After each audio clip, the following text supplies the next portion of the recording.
you are happy, let us be happy together. Whether the weather is cloudy or sunny, I will always be your funny honey bunny. I am lucky, you are lucky, let us get lucky together. Whether the weather is cloudy or breezy, I'll be there to say, hey, come on, let's take it easy. Cause isn't it nice to have the friends that you do? And isn't it nice that the sky is so blue? And isn't it nice to say I love you, chugga chugga choo choo, woo woo. I am smiling, you are smiling, let us smile together. Whether the weather is cloudy or stormy, I will still be there in the morning. I'll be right by your side in the morning. I'll make you breakfast in the morning. I hope that you like cereal. Yay! We just say during the break, Johnny brought out his 45 single of the Greatest American Hero theme song, an actual 45. It's amazing, and it's in really mint condition, I gotta say. It's impressive. Yeah. Can we just say that we love William Catt, good soul, excellent actor, really good guy, and God bless Robert Culp and the memory of his big, weird way of talking. Ralph, will you just put on the pajamas? He was so ubiquitous, good, man. He was everywhere. I Spy, and he was a regular on Columbo. He would rotate through as he was a villain 3 or 4 times whenever Dick Van Dyke was busy. They would bring in Robert Culp to be but his character, and this is like Maxwell, his character, the FBI agent, was that was a character he crafted. It was not like, oh, we'll bring in Culp, he just does his Culp thing. That in and of itself, like the I Spy character wasn't like that. The bad guys he played on Columbo and the cop that he played, I think once, or detective he played once on there, wasn't like that. This was a unique character that Culp came up with and portrayed that was just fantastic. Just a lovely human being. And I have a picture of Robert Culp from the opening of Greatest American Hero, where he rolls up from the ground and fires his gun while he's on the cement. And it says, you know you're doing something right if they're giving you a little gas. And that's the wrong kind. So it's the happy ending. And I feel like we should genuinely do this in honor of some of the trolls, in honor of the week that Donald Trump has had, because I try not to be like a Schadenfreude kind of happy ending where we're enjoying the failures of someone else. Like, yes, it's good news that Donald Trump is in deep caca right now. And it's just... But the happiness is about justice. It's about good things. Right. The rest of the time. The Inflation Reduction Act passed this week, and it is on its way to Biden's desk. He's going to sign it. There is $370 billion in it for climate change. It will reduce the carbon footprint of the United States over the next 8 years by 40%. In 8 years, 40%. Again, somebody, I forget who brought it up first this week, but in An American President, the Michael Douglas character, the changes he makes reduces greenhouse gases by 10%. Like the big, oh my gosh, we are doing this amazing thing. This reduces in the next 8 years, over the next 10 years of the budget, 8 years, reduces America's carbon footprint by 40%. And that's, by the way, just for starters. Unreal. That's just for starters. That's without all the technological advances. That's the assumption.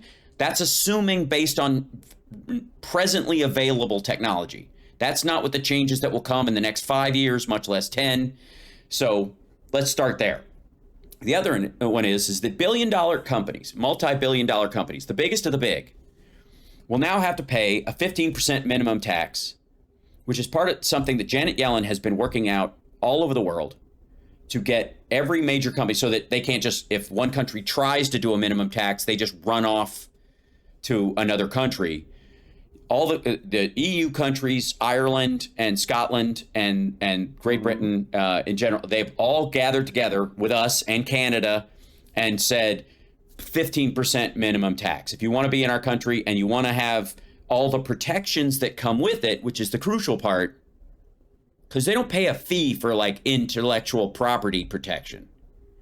That is part and parcel to being an American company, for example, or an Irish company or a Scottish company or a British company or an EU company. So they benefit from it without ever paying for it in a lot of cases. the stuff that keeps their entire business model from being sapped out and usurped by some, country with, lackadaisical laws like China or Russia, or the Saudis just copying it, note for note. So 15%, that, by the way, again, could Trump have floated that? Sure, he could have. Would he have? No, never in a million years. That's being signed into law because Joe Biden made it a priority and it's in the bill. Medicare will be able to negotiate prescription drug prices for the first time in its history. That's not been a thing from the get-go? Right. Well, that is, again, that is actual progress, just like the ACA. You don't have to think the ACA is perfect to know that 24 million people got insurance when they didn't have it, and those people did not face financial ruin because they could get insurance. The children of of everyone could stay on their insurance until they were 27 years old, meaning that during the time they were in college and maybe even getting their first job, if that first job didn't offer insurance, you'd still be on your parents. So if you got sick, God forbid, your family wouldn't have to go broke taking their money to pay for you to treat you, because they would sap. Who wouldn't sell their house to pay for their kids' cancer treatment? But they shouldn't have to. So like those kind of things, all those things happened all across this country, in real people's lives, genuinely saving human beings' lives and existences and financial futures and their ability to form a business, get married, have children, have a house, have a car, just stay afloat. That's real. Mm-hmm. The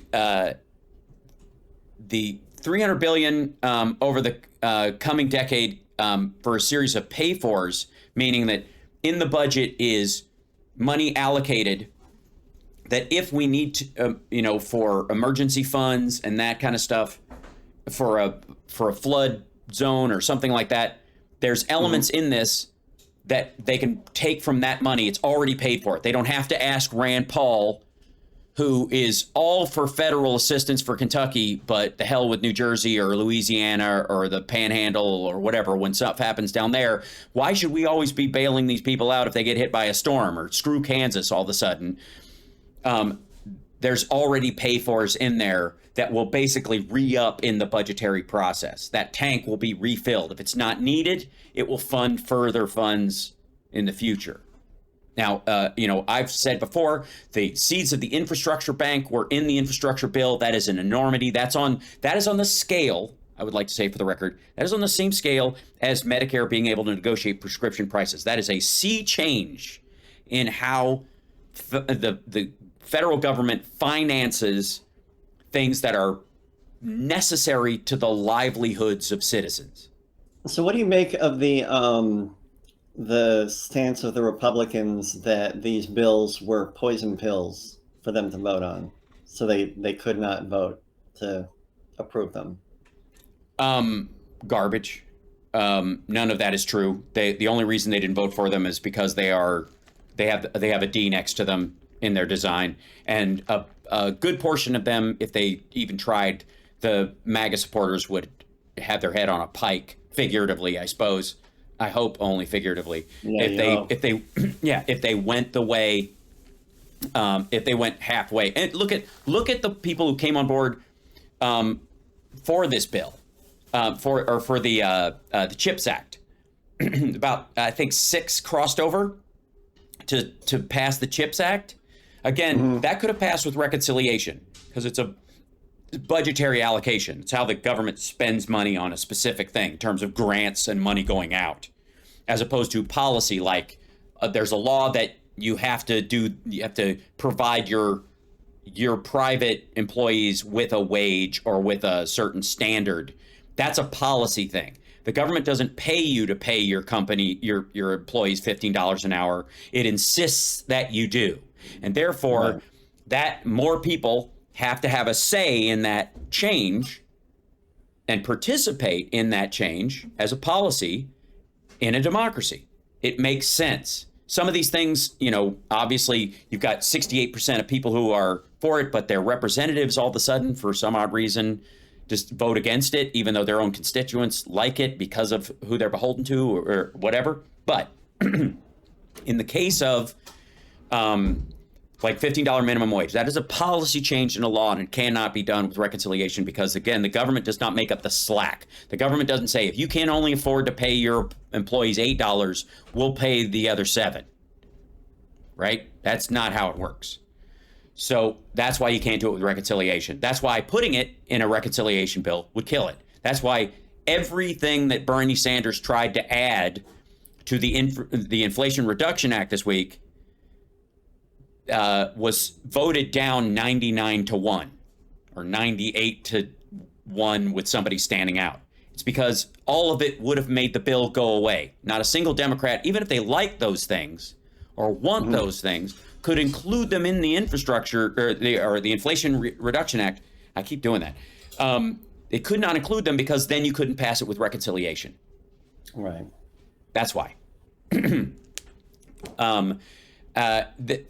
We are at the end of the show, and this Wednesday, yeah, look at that. This Wednesday, I'm going to have Philip. I hopefully come back on the show with me on my live stream to talk about what's going on in Ukraine. We'll have a massive update next week. The offensive has started there, and that in and of itself is its own show. This week's news has eaten most of what's been going on there, but the first real attacks in Crimea have occurred this week, and the Ukrainians are committed to pushing the Russians all the way back to their original pre-2014 borders, and that is an incredible thing. And my prediction is it's going to happen sooner rather than later. Thanks so much. Thank you, Chicago. Thank you, Johnny Million. Thank you guys for the super chats and the support. Don't forget to like and subscribe on your way out the door. If you're listening on the radio, go to infotainmentwars.com and subscribe on the YouTube channel or twitch.tv/HalSparks. Support us there, or patreon.com/HalSparks. And I will see you next week.